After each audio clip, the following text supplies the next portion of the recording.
Bonjour à tous et bienvenue dans la revue de presse Afrique du jour. Au Faso, les forces de défense et de sécurité enregistrent du succès au front. L'Express du Faso affiche en manchette « Base terroriste démantelée au Soum, des armes lourdes, des explosifs et des munitions saisies par les FDS ». Le quotidien relaie les propos de l'ancien président de l'Assemblée nationale « Lutte contre le terrorisme au Burkina ». Je me demande pourquoi on continue d'envoyer des officiers à l'extérieur comme ambassadeurs. Propos de Mélégué Traoré. Autre titre, plateforme des femmes du G5 Sahel, l'arme secrète de l'autre moitié du ciel pour contrer l'extrémisme violent.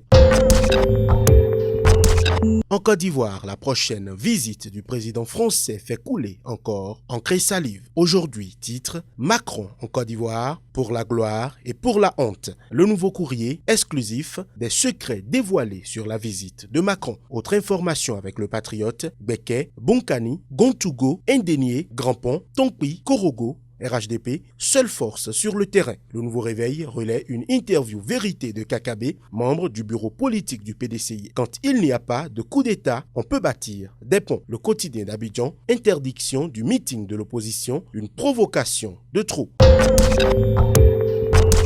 Au Togo, Liberté affiche en titre « Présidentielle de 2020, consolidation du fichier électoral et le cirque recommence avec la CEDEAO ». Le même journal croit savoir et renseigne des organisations internationales dénoncent un processus électoral non démocratique. Togo Matin sur une autre actualité, tête à tête, Fort Yassingbe Louise Muchikiwabo, l'OIF reconnaît l'importance de ses relations avec le Togo. Et puis candidature unique de l'opposition, Madame Adjamagbo Johnson s'en remet à Monseigneur Bodjo.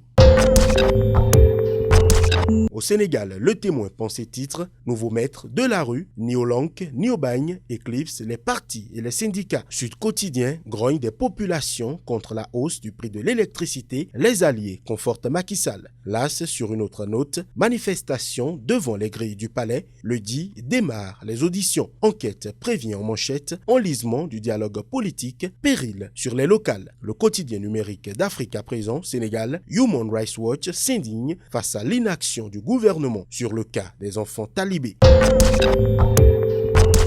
Au Cameroun, même les lieux de culte ne sont plus en sécurité. Mutation, cathédrale Notre-Dame des Victoires, nom d'odieux. Sur la même actualité, le jour, Notre-Dame des Victoires, le film du braquage à la cathédrale. L'action sur une autre actualité politique, décentralisation, le grand virage. Le Messager pour finir, municipal et législative, le Social Democratic Front, dans le viseur des séparatistes des domiciles de députés et maires incendiés.